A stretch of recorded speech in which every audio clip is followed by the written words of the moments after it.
ಸರಿ ಶಾಸ್ತ್ರಿಗಳೇ, ಈ ದಿನದ ವಿಶೇಷತೆ ಬಗ್ಗೆ ತಿಳಿಸ್ಕೊಟ್ರಿ. ಈಗ ಸಂದೇಶಗಳನ್ನು ನೋಡೋಣ. ಮೊದಲಿಗೆ ಮೋಹನ್ ಅವರು ಶಿರಾದಿಂದ ಸಂದೇಶವನ್ನು ಕಳಿಸಿದ್ದಾರೆ. ಅವರ ಹುಟ್ಟಿದ ದಿನಾಂಕ 26/3/1994, ಸಮಯ 9:30 ಬೆಳಗ್ಗೆ. ಅವರ ಪ್ರಶ್ನೆ, ಸರ್ಕಾರಿ ಕೆಲಸಕ್ಕೆ ಪ್ರಯತ್ನ ಮಾಡ್ತಾ ಇದ್ದೀನಿ, ಆಗುತ್ತಾ ತಿಳಿಸ್ಕೊಡಿ ಅಂತ ಕೇಳಿದ್ದಾರೆ ಶಾಸ್ತ್ರಿಗಳೇ. ಮೋಹನ್ ಅವರ ಪ್ರಶ್ನೆ ಸರ್ಕಾರಿ ನೌಕರಿ ಬಗ್ಗೆ ಕೇಳಿದಾರಲ್ವ. ಜಾತಕವನ್ನು ನೋಡೋಣ. ಕರ್ಮಸ್ಥಾನದ ಅಧಿಪತಿ ಹೇಗಿದ್ದಾನೆ, ಅವನ ಬಲ ಏನು ನೋಡೋಣ. ನೋಡಿ, ತಮ್ಮದು ವೃಷಭ ಲಗ್ನ. ಲಗ್ನದಿಂದ ಕರ್ಮಾಧಿಪತಿ ಶನೈಶ್ಚರ ಬಲಿಷ್ಠನಾಗಿದ್ದಾನೆ. ಅಲ್ಲಿ ಕುಜನೂ ಸೇರಿದ್ದಾನೆ, ಬುಧನೂ ಸೇರಿದ್ದಾನೆ, ಧನಾಧಿಪತಿ. ಇರಲಿ, ರವಿಗೂ ಲಾಭದಲ್ಲಿರ್ತಕ್ಕಂಥದ್ದು. ನೋಡಿ, ಲಕ್ಷಣ ಒಂದು ರೀತಿಯಲ್ಲಿ ಅನುಕೂಲಕರವಾಗಿದೆ.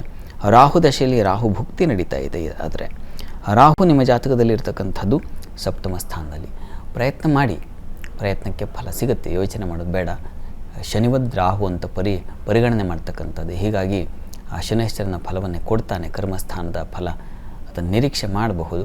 ಸುಬ್ರಹ್ಮಣ್ಯನ ಪ್ರಾರ್ಥನೆ ಮಾಡಿ, ಅವನು ಕುಜಕ್ಷೇತ್ರದಲ್ಲಿದ್ದಾನೆ. ಈ ಕಾರಣದಿಂದಾಗಿ ಸುಬ್ರಹ್ಮಣ್ಯನ ಆರಾಧನೆ ಮಾಡಿಕೊಂಡ್ರೆ ಪ್ರತಿ ಮಂಗಳವಾರ ಸುಬ್ರಹ್ಮಣ್ಯ ಸನ್ನಿಧಾನದಲ್ಲಿ ಒಂದು ಪಂಚಾಮೃತ ಸೇವೆ ಮಾಡಿಸಿ.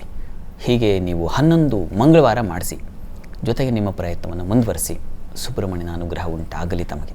ಸರಿ ಶಾಸ್ತ್ರಿಗಳೇ, ಇನ್ನು ಲಿಂಗರಾಜ್ ಅವರು ಶಿವಮೊಗ್ಗದಿಂದ ಸಂದೇಶವನ್ನು ಕಳಿಸಿದ್ದಾರೆ. ಅವರ ಹುಟ್ಟಿದ ದಿನಾಂಕ 27/10/1997, ಸಮಯ 12:03 ಮಧ್ಯರಾತ್ರಿ. ಅವರ ಪ್ರಶ್ನೆ, ಕೆಲಸ ಸಿಗ್ತಾ ಇಲ್ಲ, ಪರಿಹಾರ ತಿಳಿಸಿ ಅಂತ ಕೇಳಿದ್ದಾರೆ ಶಾಸ್ತ್ರಿಗಳೇ. ಲಿಂಗರಾಜ್ ಅವರ ಪ್ರಶ್ನೆ ವೃತ್ತಿ ಸಂಬಂಧಿ ಅಲ್ವಾ. ಜಾತಕವನ್ನು ನೋಡೋಣ. ನೋಡಿ, ಕರ್ಮಾಧಿಪತಿ ಹೇಗಿದ್ದಾನೆ ಒಂದ್ಸಲ ಗಮನಿಸೋಣ. ತಮ್ಮದು ಕರ್ಕಟಕ ಲಗ್ನ. ಲಗ್ನದಿಂದ ಕರ್ಮಾಧಿಪತಿ ಕುಜ, ಆತ ಸ್ವಕ್ಷೇತ್ರದಲ್ಲಿದ್ದಾನೆ. ಒಳ್ಳೆಯ ಬಲ ಇದು.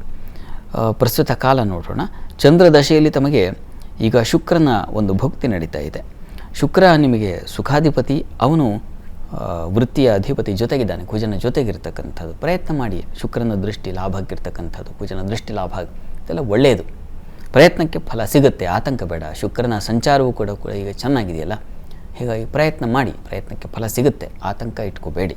ಪ್ರಯತ್ನವೇ ಬೇಕಾಗಿರ್ತಕ್ಕಂಥದ್ದು, ಬೇರೆ ಇನ್ನೇನು ತೋಡಕ್ಕಿಲ್ಲ. ಒಳ್ಳೆಯದಾಗಲಿ.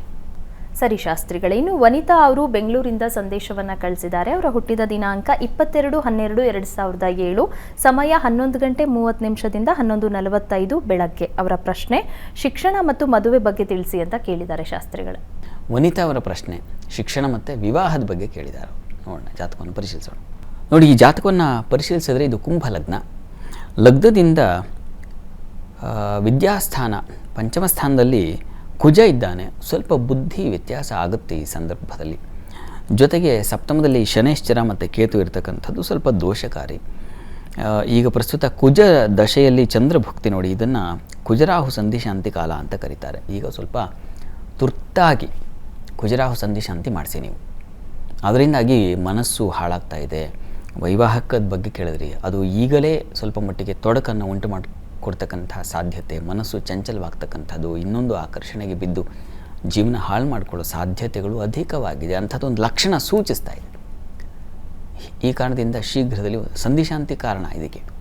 ಹೀಗಾಗಿ ಸಂಧಿಶಾಂತಿಯನ್ನು ಮಾಡಿಸಿ. ಕುಜರಾಹು ಸಂಧಿಶಾಂತಿ, ಅದರಿಂದ ಒಂದು ಬಲ ಬರ್ತದೆ. ಮತ್ತು ಸುಬ್ರಹ್ಮಣ್ಯ ಸನ್ನಿಧಾನದಲ್ಲಿ ಪಂಚಾಮೃತ ಅಭಿಷೇಕ ಮಾಡಿಸಿ. ಪ್ರತಿ ಮಂಗಳವಾರ ಸ್ವಲ್ಪ ತಿನ್ನಿಸಿ, ಕುಡಿಸಿ.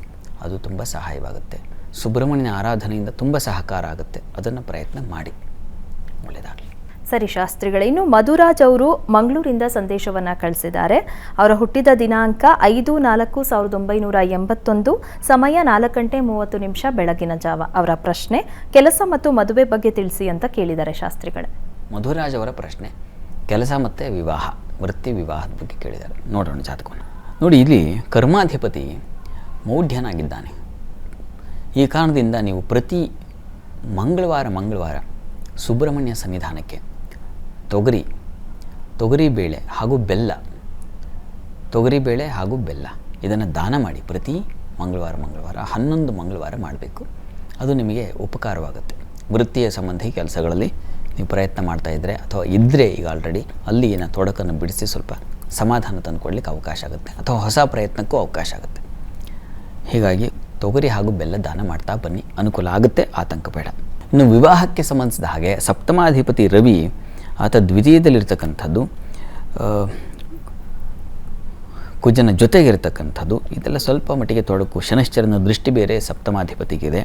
ಇದು ವಿವಾಹಕ್ಕೆ ಸ್ವಲ್ಪ ಪ್ರತಿಬಂಧಕವಾಗಿದೆ. ಹೀಗಾಗಿ ಈಗ ಗ್ರಹಶಾಂತಿ ಜೊತೆಗೆ ಗಿರಿಜಾ ಕಲ್ಯಾಣ ಅದು ತುಂಬ ಸಹಾಯವಾಗುತ್ತೆ. ಯಾವುದಾದ್ರೂ ಶಿವಕ್ಷೇತ್ರದಲ್ಲಿ ಮಾಡಿಸಿ, ಅದು ನಿಮ್ಮ ನಿರೀಕ್ಷಿತ ಫಲವನ್ನು ತಂದುಕೊಡೋದ್ರಲ್ಲಿ ಅದಕ್ಕೆ ಹೆಚ್ಚಿನ ಶಕ್ತಿ ಇದೆ. ಪ್ರಯತ್ನ ಮಾಡಿ, ಒಳ್ಳೆಯದಾಗಲಿ. ಸರಿ ಶಾಸ್ತ್ರಿಗಳೇ, ಇನ್ನು ಧರ್ಮೇಂದ್ರ ಅವರು ಮಾಗಡಿಯಿಂದ ಸಂದೇಶವನ್ನು ಕಳಿಸಿದ್ದಾರೆ. ಅವರ ಹುಟ್ಟಿದ ದಿನಾಂಕ 21/6/1970, ಸಮಯ 1:30 ಮಧ್ಯರಾತ್ರಿ. ಅವರ ಪ್ರಶ್ನೆ ವ್ಯಾಪಾರದ ಬಗ್ಗೆ ತಿಳಿಸಿ ಅಂತ ಕೇಳಿದ್ದಾರೆ ಶಾಸ್ತ್ರಿಗಳೇ.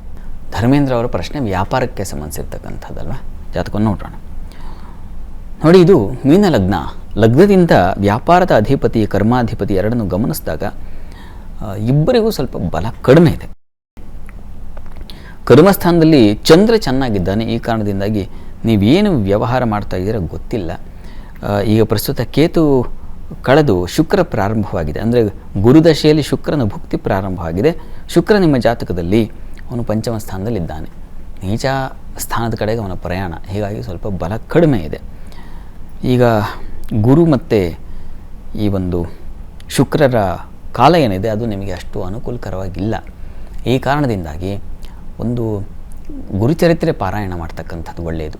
ಗುರು ಸೇವೆ ಮಾಡ್ತಕ್ಕಂಥದ್ದು ಅದು ತುಂಬ ತುಂಬ ಸಹಾಯಕವಾಗುತ್ತೆ.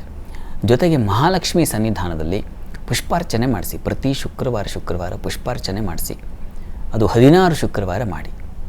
ಒಂದು ಗುರುಚರಿತ್ರೆ ಪಾರಾಯಣ, ಇನ್ನೊಂದು ಮಹಾಲಕ್ಷ್ಮಿ ಸನ್ನಿಧಾನದಲ್ಲಿ ಪುಷ್ಪಾರ್ಚನೆ 16 ಶುಕ್ರವಾರ ಮಾಡ್ತಕ್ಕಂಥದ್ದು. ಇವೆರಡೂ ನೋಡಿ ನಿಮಗೆ ಸ್ವಲ್ಪ ಬದುಕನ್ನು ಸುಲಭ ಮಾಡಿಕೊಡುತ್ತೆ. ನಿರೀಕ್ಷಿತ ಫಲ ಏನಿದೆ ಅದನ್ನು ತಂದುಕೊಡುತ್ತೆ. ಶ್ರದ್ಧೆಯಿಂದ ಮಾಡಿ, ಒಳ್ಳೆಯದಾಗಲಿ. ಸರಿ ಶಾಸ್ತ್ರಿಗಳೇ, ವೀಕ್ಷಕರು ಕಳುಹಿಸಿದಂಥ ಸಂದೇಶಗಳಿಗೆ ಉತ್ತರಗಳನ್ನು ತಿಳಿಸ್ಕೊಟ್ರಿ. ಇನ್ನು ವೀಕ್ಷಕರೇ, ನೀವು ಸಹ ಕಾರ್ಯಕ್ರಮಕ್ಕೆ ಸಂದೇಶವನ್ನು ಕಳುಹಿಸಬೇಕು ಅಂತ ಅಂದುಕೊಳ್ತಾ ಇದ್ರೆ ನಿಮ್ಮ ಟಿವಿ ಸ್ಕ್ರೀನ್ ಮೇಲೆ ಬರ್ತಾ ಇರುವಂತಹ ನಂಬರ್ಗೆ ಯಾರ ಬಗ್ಗೆ ಕೇಳಬೇಕು ಅಂತ ಇದ್ದೀರಾ ಅವರ ಹುಟ್ಟಿದ ದಿನಾಂಕ, ಸಮಯ ಮತ್ತು ಪ್ರಶ್ನೆಯನ್ನ ಸ್ಪಷ್ಟವಾಗಿ ವಾಟ್ಸಪ್ ಮೂಲಕ ಕಳುಹಿಸಿ ಕೊಡಬೇಕಾಗತ್ತೆ. ಮುಂದಿನ ಹಂತದಲ್ಲಿ 12 ರಾಶಿಗಳ ಫಲಾಫಲ ಹೇಗಿದೆ ಅಂತ ನೋಡೋಣ. ಈಗ ಕಾರ್ಯಕ್ರಮದಲ್ಲಿ ಪುಟ್ಟದೊಂದು ವಿರಾಮ.